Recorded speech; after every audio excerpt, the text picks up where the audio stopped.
Imaginez-vous à la cour de Louis XIV, à Versailles, un lieu de splendeur, de marbres étincelants et de robes majestueuses.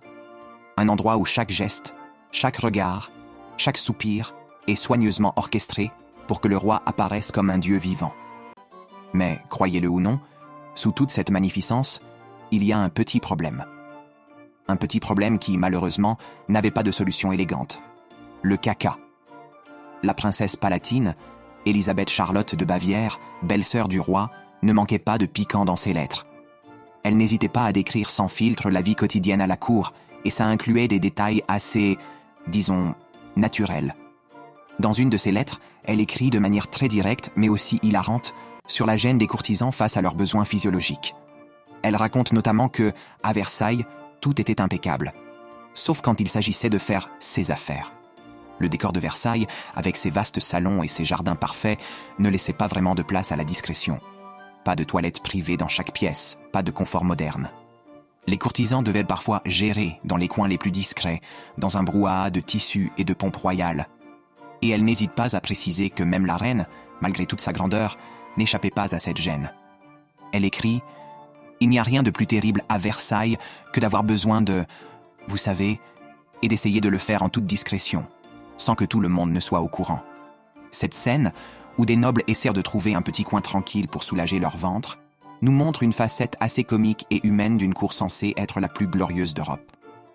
Les toilettes, ici, ce sont des petits coins sombres où l'on doit se dépêcher de faire ce que l'on a à faire, sous peine d'être vu par tout le monde. À Versailles, on a de l'or partout, mais pour ce qui est de la nature humaine, il n'y a pas de solution décente. Même le roi doit se contenter de ses commodités. C'est un luxe de faire son caca en toute discrétion ici. Ce passage montre qu'elle ne prenait pas la situation au sérieux, et qu'elle trouvait même de l'humour dans ce qui devait être un inconfort quotidien pour les courtisans.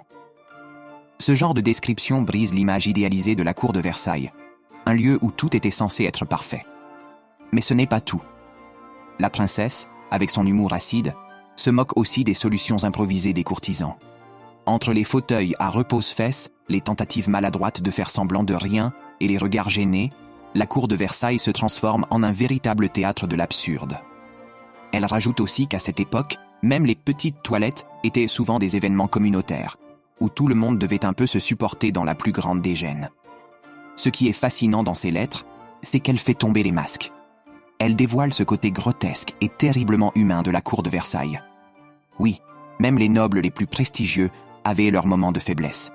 Et ces moments-là, la princesse palatine savait les rendre aussi drôles qu'embarrassants. C'est comme si, à travers ces mots, elle nous disait « Regardez bien, sous tous ces habits et ces courbettes, c'est aussi un peu de la vie réelle. Pas si parfaite au fond. » Alors, la prochaine fois que vous imaginerez Versailles, avec ses splendeurs et son luxe, rappelez-vous aussi de cette touche d'humour que la princesse palatine a su apporter à la cour de Louis XIV. Elle nous rappelle que même dans les lieux les plus raffinés, la vie naturelle prend toujours le dessus. Et parfois, c'est tout simplement hilarant. Découvre l'histoire autrement. Abonne-toi, like et partage.